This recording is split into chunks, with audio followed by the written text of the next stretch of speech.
The living cell consists of thousands of genes in its genome, but all the cells will never express all those genes all the time. Even the most simplest and primitive cells like bacteria carefully regulates its gene expression. Gene expression and regulation describes the process by which information encodes in an organism's DNA, directs the synthesis of end products, that is, RNA and protein. During early development, cells begin to take on specific functions. Gene regulation ensures the expression of appropriate genes in right cell at right time. Gene regulation can also help an organism to respond to its environment. Gene regulation is essential for prokaryotes, eukaryotes, and even for viruses, as it increases the versatility and adaptability of an organism by allowing the cell to express protein when needed. The first discovery of a gene regulation system is done by Francis Jacob and Jacqueline Monod in a bacterium Escherichia coli. They noticed that some enzymes involved in lactose metabolism are expressed by E. coli only in the presence of lactose and absence of glucose. Gene regulation of the lac operon was the first genetic regulatory mechanism to be understood clearly. So, it has become a foremost example of prokaryotic gene regulation. For the discovery of lac operon, Jacob and Monod awarded Nobel Prize in Physiology in the year 1965. E. coli bacteria can break down lactose and can use it as metabolic fuel. But whenever the glucose is available, E. coli prefers glucose rather than lactose sugar.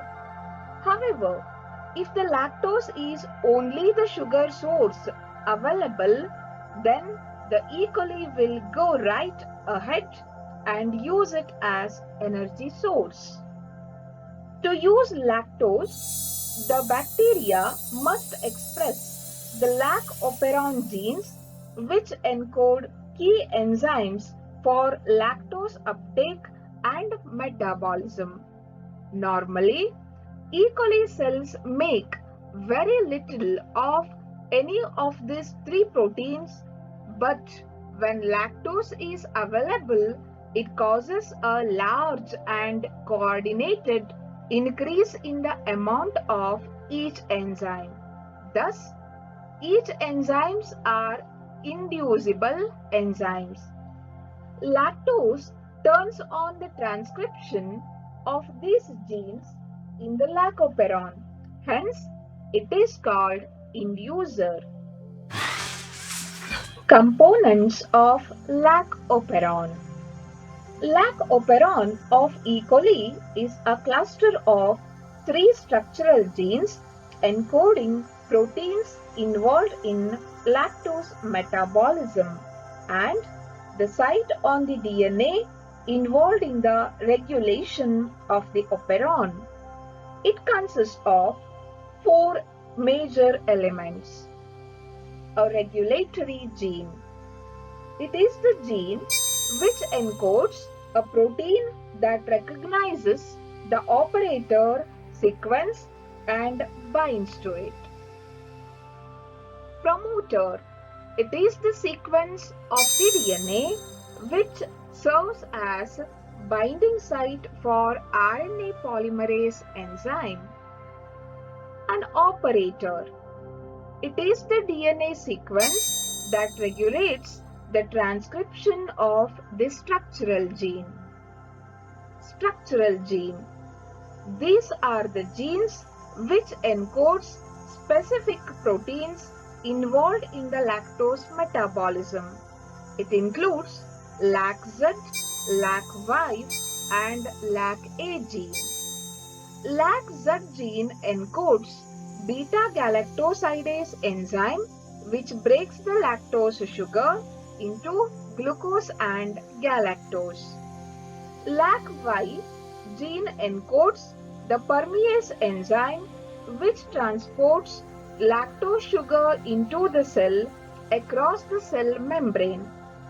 LAC-A gene encodes trans-acetylase enzyme which transfers an acetyl group from acetyl-CoA to beta-galactosidase. Mechanism of gene regulation. When the bacterial cell is grown in the media containing lactose as a sole source of carbon, the structural gene of lac operon expresses to produce the enzymes which are involved in lactose metabolism. Since lactose induces the expression of structural genes of lac operon, it is called inducer. The lactose from the surrounding media enters into the bacterial cell through the channel protein called permease. Inside the bacterial cell, the LAC-I gene produces the repressor protein which has the binding site in the operator region. As the lactose concentration increases within the cell, the lactose binds to the repressor protein. This causes a change in the conformation of repressor protein that greatly reduces its affinity for LAC operator site. The LAC repressor protein now dissociates from the operator site and allows the binding of RNA polymerase enzyme to promoter sequence. Higher level transcription of the LAC operon requires the presence of a specific activator protein called catabolite activator protein. This protein cannot bind to DNA unless it is complexed with cyclic AMP. The CRP-CAMP complex binds to the LAC promoter just upstream from the binding site of RNA polymerase and increases the binding of RNA polymerase and so stimulates transcription of the LAC operon. RNA polymerase enzyme transcribes the structural gene to produce mRNA.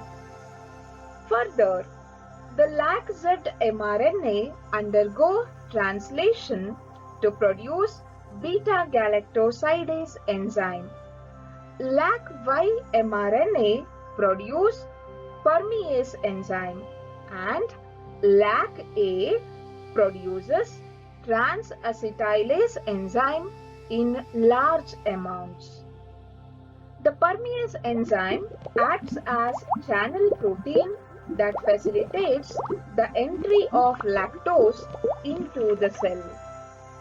The beta-galactosidase enzyme converts lactose sugar into glucose and galactose. This process continues until the lactose enters the cell from the surrounding media. This process is called switch-on process. When the concentration of lactose within the cell greatly reduces, the lactose bound to the repressor protein dissociates. Once again, repressor protein binds to the operator and inhibits the transcription of structural gene. The concentration of beta-galactosidase, permease and trans-acetylase reduces within the cell.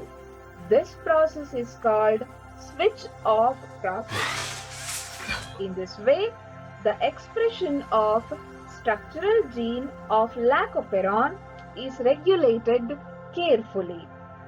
So to conclude, gene regulation is an important part of normal development. Genes are turned on and off in different patterns during the development to make all the cells look and act differently in a living organism. Gene regulation also allows the cells to react quickly to changes in the environment.